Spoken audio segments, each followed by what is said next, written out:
E aí, meus amigos, tudo certo?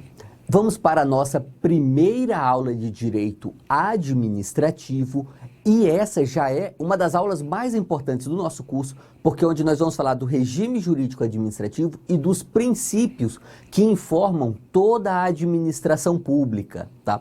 Você vai ver ao longo dessas aulas que nós passaremos por vários conceitos de aulas posteriores, tá? Sempre que tiver um momento desse, eu vou apontar para você, vou falar, olha, tal assunto, pode ficar mais tranquilo que a gente volta a revê-lo numa aula futura, quando falar de organização administrativa, ou de licitações, ou de qualquer outro assunto, beleza? Por quê? Porque essa aula ela é bem interdisciplinar mesmo, vamos dizer assim, sabe? Ela aborda vários pequenos aspectos diferentes quando falamos dos princípios. Mas nós vamos chegar lá, você vai notar isso.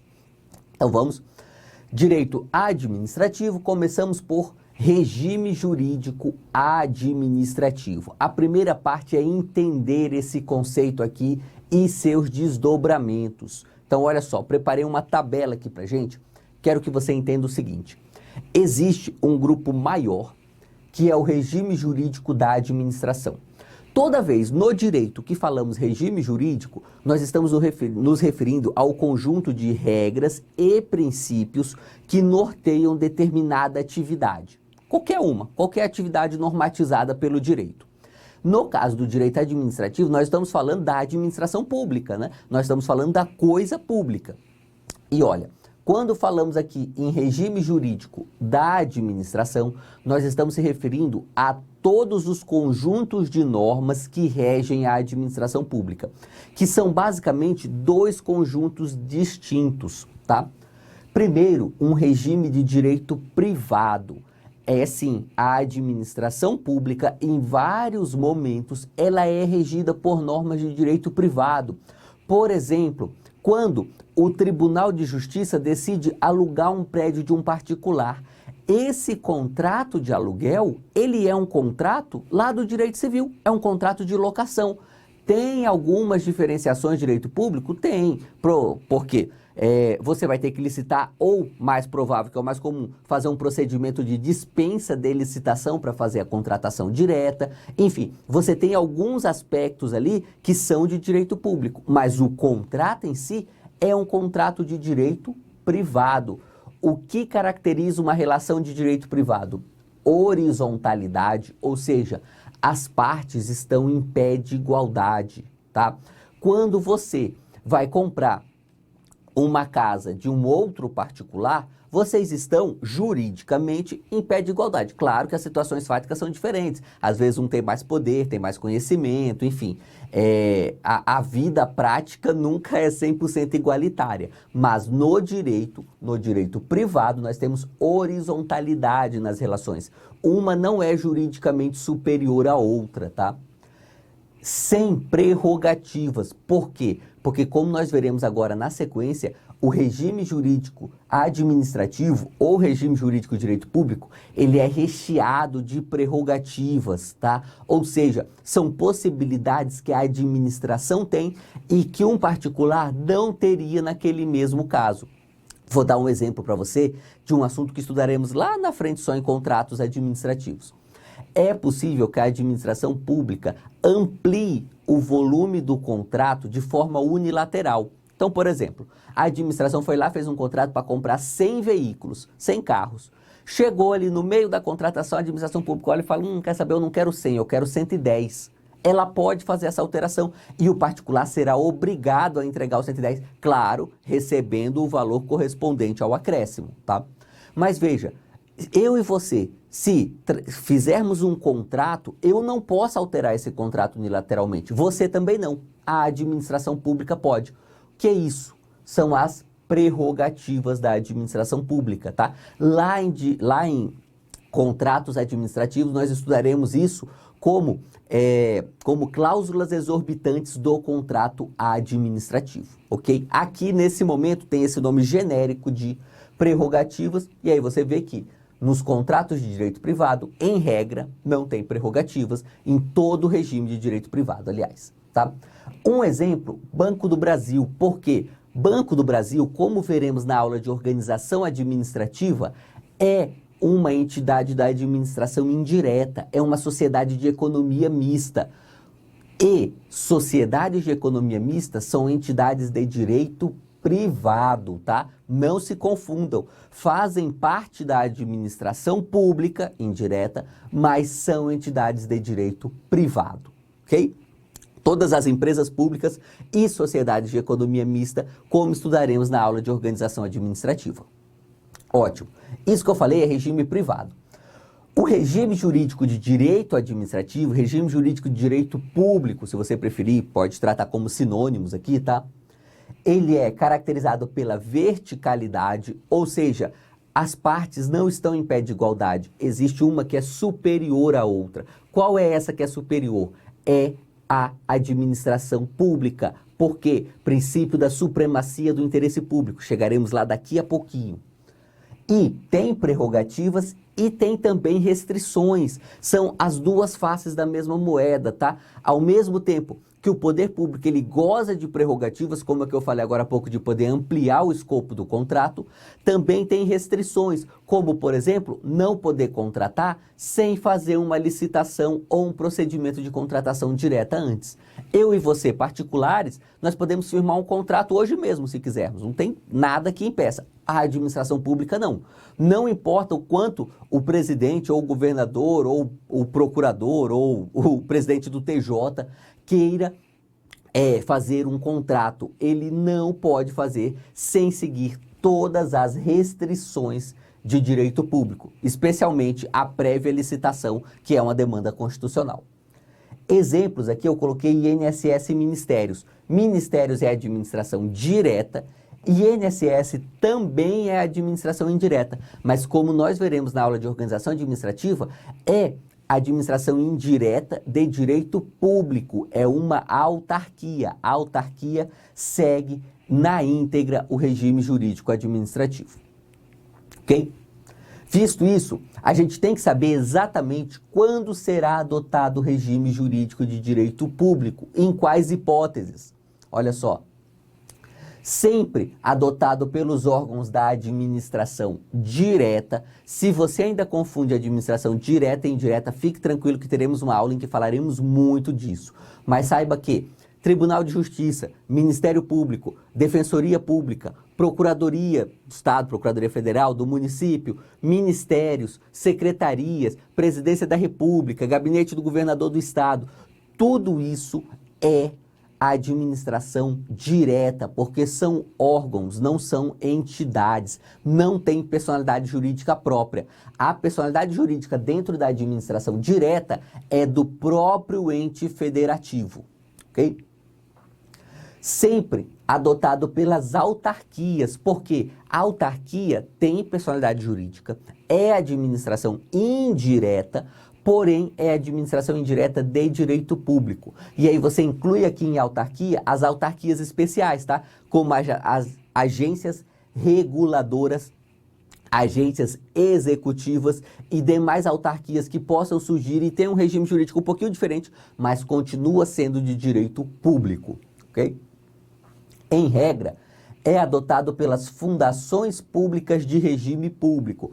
Como também veremos na aula de organização administrativa, nós temos dois tipos de fundação pública. A fundação pública de direito público e a fundação pública de direito privado, tá? A fundação pública de direito público é uma espécie de autarquia, tanto que grande parte da doutrina vai chamar de autarquia fundacional. Também adota o regime jurídico de direito público.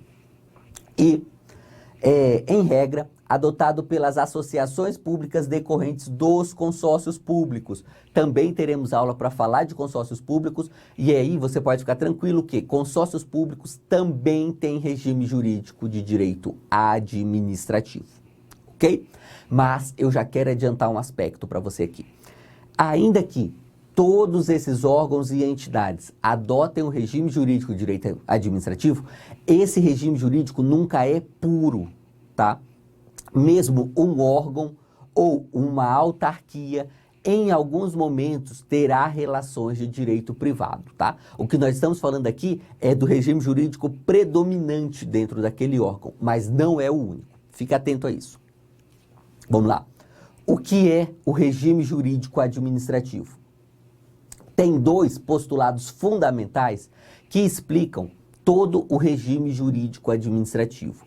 Celso Antônio Bandeira de Mello chama de pedras de toque. De vez em quando as provas, eu já vi isso em 2 questões CESP, usam essa expressão, tá? Pedras de toque. Então é bom você saber, é do Celso Antônio Bandeira de Mello, e o que quer dizer? Quer dizer os 2 princípios fundamentais do regime jurídico administrativo. O princípio da supremacia do interesse público e o princípio da indisponibilidade do interesse público. Antes de falarmos especificamente desses princípios, a gente precisa saber diferenciar o que é o interesse público primário do interesse público secundário, tá?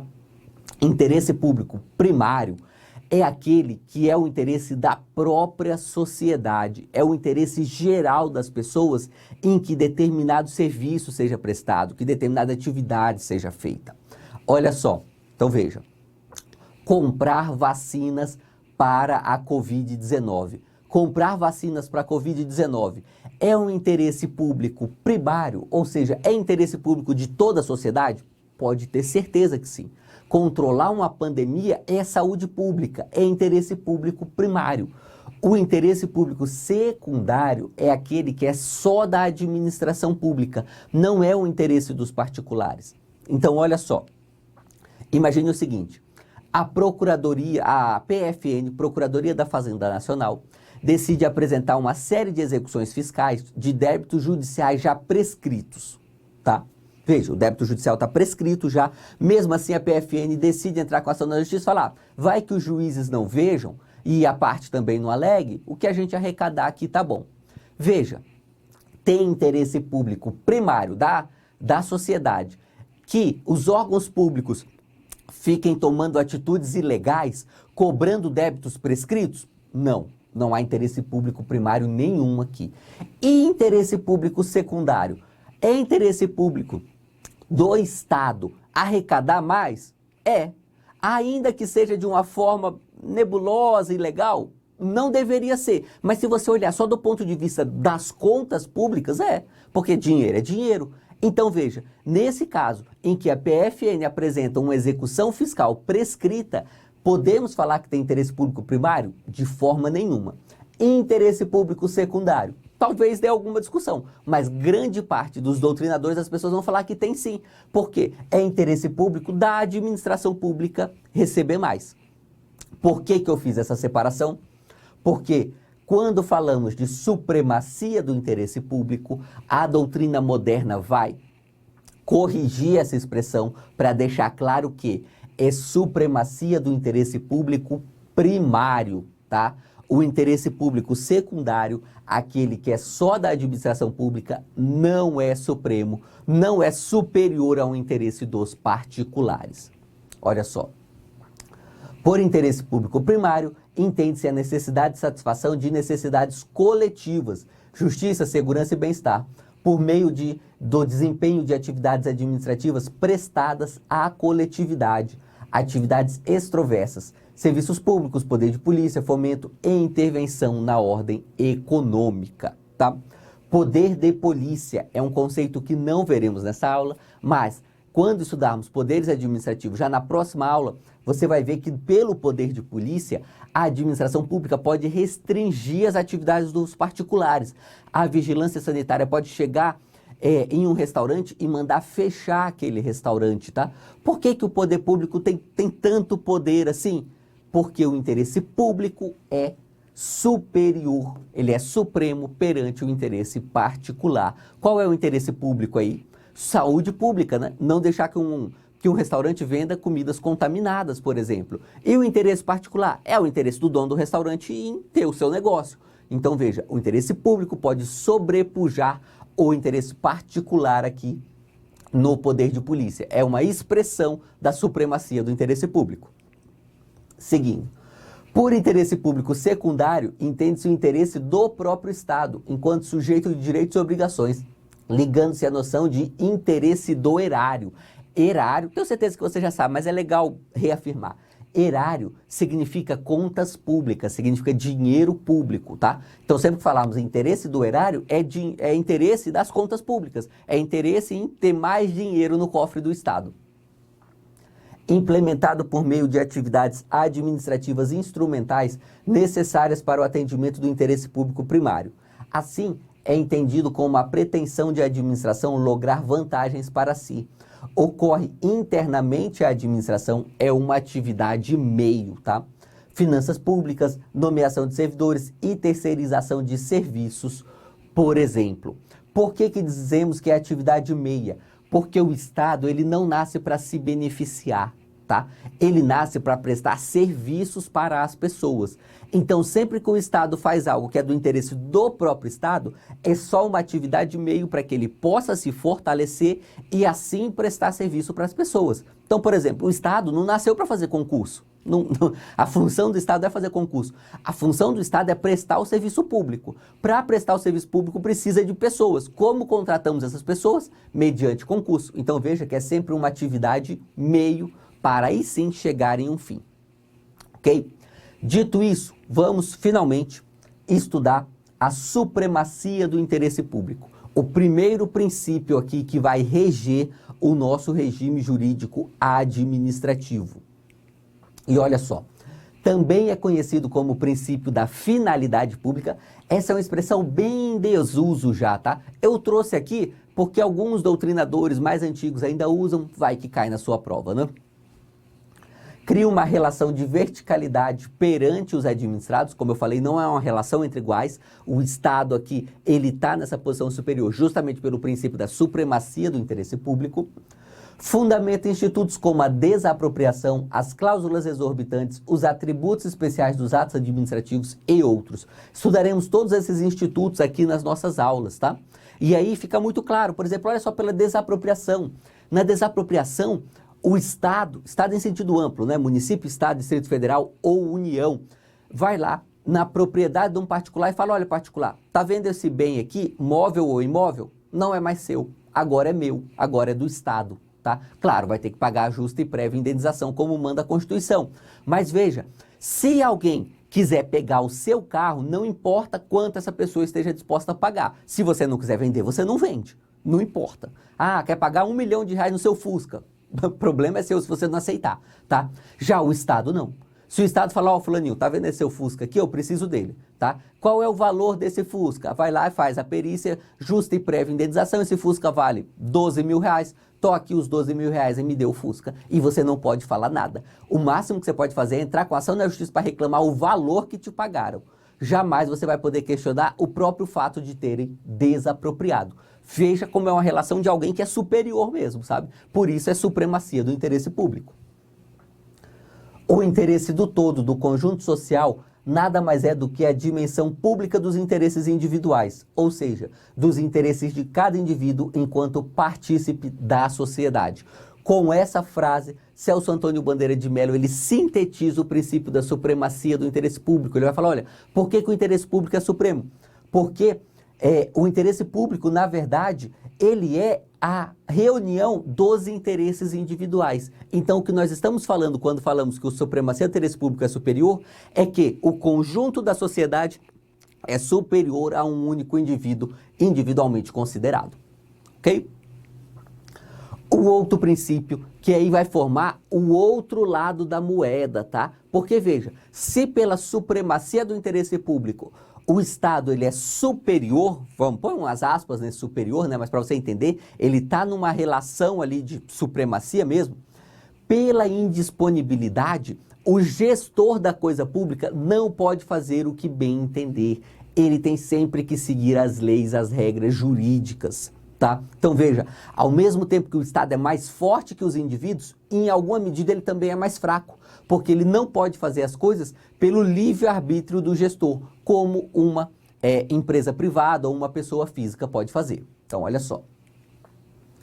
O poder público, por intermédio de seus agentes, não possa agir como bem entender, devendo seguir os ditames do ordenamento jurídico. Essa é a ideia aqui da indisponibilidade do interesse público.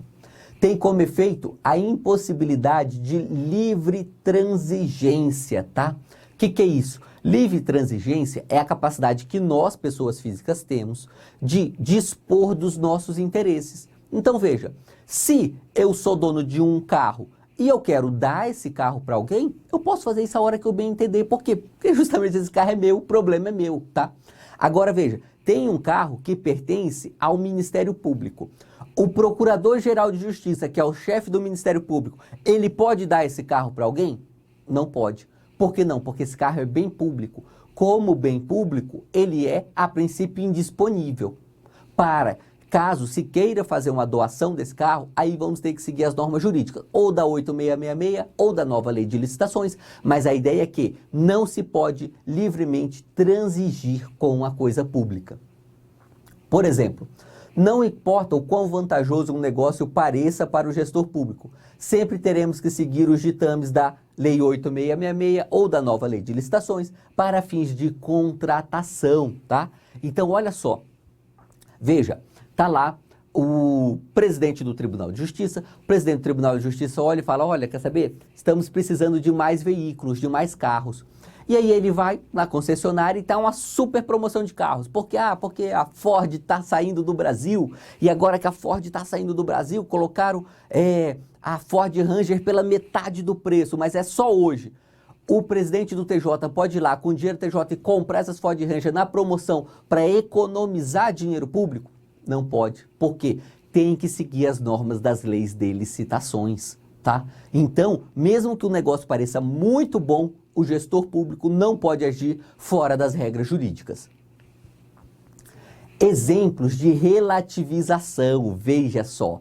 Aqui que o assunto começa a ficar interessante quando falamos de indisponibilidade.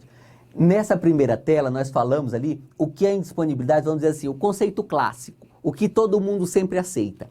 Agora vamos falar de relativizações que estão sendo feitas pelo legislador com o aval da doutrina moderna, tá? Esse é um longo movimento que vem ali desde a década de 90. Cada vez mais nós tornamos o interesse público um pouquinho menos indisponível. Nós damos mais liberdade para que o gestor possa buscar o melhor interesse da sociedade.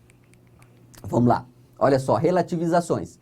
Nos juizados especiais federais, os representantes da Fazenda Pública são autorizados a conciliar e transigir. Veja, uma vez que é impossível a livre transigência, a regra é que os advogados públicos não possam conciliar em juízo, tá? Se você chega e pede 10 mil reais de indenização, porque a sua prova foi anulada e você teve uma série de despesas materiais, a princípio, o advogado público que estiver fazendo a defesa do ente público não pode chegar para você e falar, quer saber? A gente não vai pagar 5 não, mas não vai pagar 10 não, mas aceita 5? Aceita 5 mil, a gente encerra esse processo por aqui? Em regra, o advogado público não pode fazer isso, porque princípio da indisponibilidade do interesse público, mas tem exceções. Primeira exceção, nos juizados. Segunda exceção, passou a ser permitida a utilização de mecanismos privados para a resolução de disputas, inclusive a arbitragem, exclusivamente nos contratos de concessão de serviço público e nas parcerias público-privadas. Teremos aulas de serviços públicos aqui, onde veremos concessões e parcerias público-privadas, tá?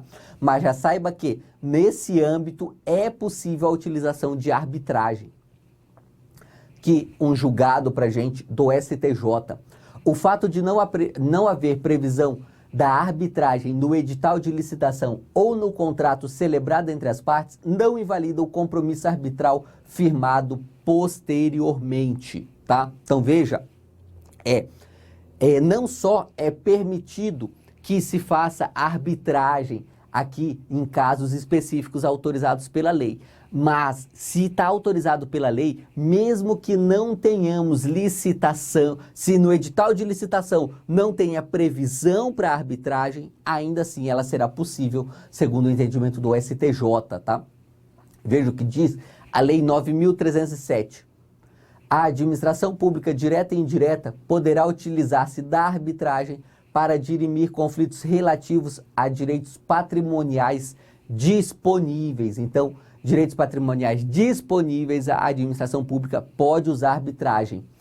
O parágrafo 4º da lei aqui, 13.448, vai explicar para a gente o que são direitos patrimoniais disponíveis. Olha só, são as questões relacionadas à recomposição do equilíbrio econômico-financeiro dos contratos.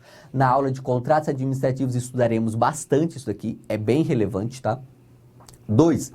O cálculo de indenizações decorrentes de extinção ou de transferência do contrato de concessão.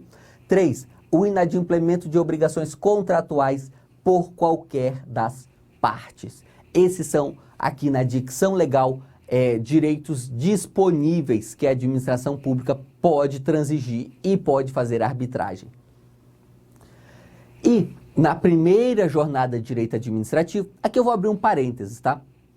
Não sei se você conhece essa jornada de direito administrativo, é uma novidade, surgiu ali no meio de 2020, e a ideia aqui é a seguinte, reuniu-se uma série de doutrinadores famosos, doutrinadores renomados no Brasil, e eles fizeram 40 enunciados. Esses 40 enunciados não são lei, não são jurisprudência, são meramente doutrina, tá? Então, ninguém está obrigado a seguir os enunciados da primeira jornada de direito administrativo, mas eles servem para consolidar o entendimento doutrinário. Por isso, é muito provável que venha a ser bem cobrado pelas bancas, especialmente banca CESP, tá? Especialmente. Por quê? Porque as bancas cobram muito as jornadas de processo civil, né? Se cobram as jornadas de processo civil, supõe-se que também cobrarão as de direito administrativo. Por isso, ao longo das nossas aulas, falaremos de algumas dessas jornadas por aqui. A primeira é essa, é o enunciado 15. A administração pública promoverá a publicidade das arbitragens da qual seja parte, nos termos da Lei 12.527. Então veja, não só a administração pública pode fazer arbitragem, como ela tem que fazer a publicidade adequada dessa arbitragem. Esse é o entendimento doutrinário aqui do enunciado 15 da primeira jornada de direito administrativo. Ok? Uma questão agora aqui para juiz federal, olha só. Com relação à aplicabilidade dos meios consensuais de solução de conflitos, pode-se afirmar que eles não se aplicam à administração pública. Já está errado. O que são os meios consensuais? Isso você estuda lá em processo civil. É arbitragem, mediação, conciliação, ou seja, são essas formas alternativas, né, de se buscar aí a conciliação das partes, sabe? Se buscar ali a pacificação social, como os processualistas gostam. Então veja, como nós vimos, a administração pública pode fazer sim, tá? Mas a questão continua. A inafastabilidade da jurisdição decorrente da soberania impede a administração de negociar e firmar acordos com particulares. Está errada essa assertiva aqui, ok? Com isso, nós encerramos a indisponibilidade do interesse público, encerramos, portanto, ali os dois princípios fundamentais do regime jurídico administrativo. O que é importante você entender é que, ao mesmo tempo que o interesse público ele é supremo, por isso nós temos a supremacia do interesse público, ele também é indisponível, tá? E esses dois princípios estão umbilicalmente ligados e eles informam todo o direito administrativo. Tanto que você vai ver que praticamente tudo que nós vamos analisar aqui ao longo dessas aulas em direito administrativo é uma posição de superioridade do Estado, ao mesmo tempo que o Estado não pode fazer o que bem entender. Ele tem que seguir os ditames legais, ok? Visto isso, vamos falar dos princípios constitucionais expressos da administração pública, tá? E aqui nós vamos ver o caput do artigo 37 da Constituição Federal, que vai trazer ali o famoso LIMP, né? Legalidade, impessoalidade, moralidade, publicidade e eficiência. Aqui eu já vou deixar um aviso para você, tá? Está tramitando no Congresso um projeto de reforma administrativa. Esse projeto altera algumas coisas, inclusive essa relação de princípios.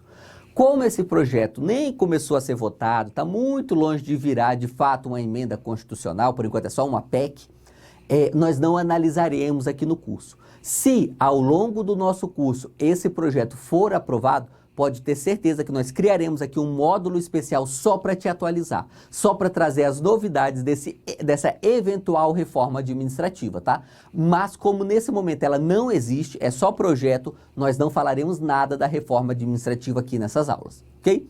Então, Repetindo, fique tranquilo. Se a reforma for aprovada, faremos aulas especiais aqui para você se atualizar, ok? Vamos lá. Vamos analisar esses 5 princípios. Primeiro, o princípio da legalidade. Olha só, o primeiro aspecto aqui é você saber diferenciar legalidade constitucional de legalidade administrativa, tá? Por legalidade constitucional, entendemos aquela legalidade que está lá no artigo 5º da Constituição, que fala que ninguém será obrigado a fazer ou deixar de fazer, senão em virtude de lei, tá? Veja, essa legalidade constitucional, ela vale para as pessoas privadas, tanto pessoas jurídicas quanto pessoas físicas, né?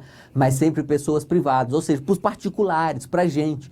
Eu e você não estamos obrigados a fazer nada que a lei não obrigar. A legalidade administrativa, que é aquela que rege a administração pública, e é a legalidade aqui do caput do artigo 37, essa legalidade administrativa, ela diz que a administração pública só pode fazer aquilo que a lei autorizar. Veja que é diferente, tá? Para os particulares, pode tudo que a lei não proíbe. Para a administração pública, só pode o que a lei autoriza. Você vê aí que isso já é uma expressão direta da indisponibilidade do interesse público que acabamos de analisar. E aí, olha só. Sabe-se que, no âmbito das relações privadas, vige a ideia de que tudo que não está proibido em lei está permitido. Nas relações públicas, contudo, o princípio da legalidade envolve a ideia de que a administração pública só pode atuar quando autorizada ou permitida por lei. A norma deve autorizar o agir e o não agir dos sujeitos da administração pública, pois ele é integralmente subserviente à lei. Ótimo. Legalidade administrativa se divide em 2 conceitos aqui, tá? É importante você conhecer esses 2 conceitos. Primeiro, de supremacia da lei, porque a lei prevalece e tem preferência sobre os atos da administração. Como nós veremos na aula de poderes administrativos, nós temos o poder normativo, que é o poder da administração de fazer alguns atos com generalidade e abstração. Por exemplo, os decretos do presidente da República, tá? Mas veja bem, todos os atos da administração devem obedecer à lei, porque há a supremacia da lei. É um primeiro aspecto aqui da legalidade administrativa. Um segundo aspecto é a reserva de lei. O tratamento de certas matérias deve ser formalizado necessariamente pela legislação, excluindo a utilização de outros atos com caráter normativo. Ok? Vamos lá. 3 conceitos que são importantes aqui para a gente finalizar o estudo do princípio da legalidade. Conceito de legalidade estrita, que nós acabamos de ver um pouquinho, mas vamos aprofundar, de legitimidade e de juridicidade. Olha só.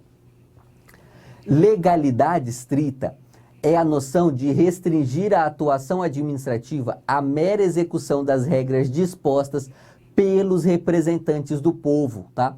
Então, a legalidade estrita, ela surge como um instrumento de proteção. Hoje, só falamos em legalidade estrita quando a lei expressamente o disser, tá? Se a lei não falar expressamente que tal assunto deve ser feito exatamente daquela maneira específica, nós não utilizaremos aqui o conceito de legalidade estrita, que é um conceito antigo do Estado liberal, lá do século XIX. Nós vamos falar aqui de conceito de legitimidade. Legitimidade é a interpretação que a doutrina um pouco mais moderna vai fazer do princípio da legalidade. Vamos ler aqui que você vai entender melhor. Olha só. O avanço do modelo democrático de Estado e o enfraquecimento do positivismo tornaram insuficiente o raciocínio segundo o qual bastaria que a conduta administrativa fosse legal. Assim, passou-se a permitir o controle do ato administrativo, mesmo quando a conduta fosse aparentemente compatível com a lei. Tudo isso usando como critério o quê? A moralidade e a finalidade pública. Olha só, vou dar um exemplo para você, que eu tenho certeza que você já conhece, mas você não deve ter feito essa ligação ainda. Quando o Supremo vai lá e edita a súmula vinculante, 11, vedando o nepotismo na administração pública, ou seja, vedando a contratação de parentes. Havia previsão constitucional expressa para isso? Não. Havia previsão legal para isso? Não.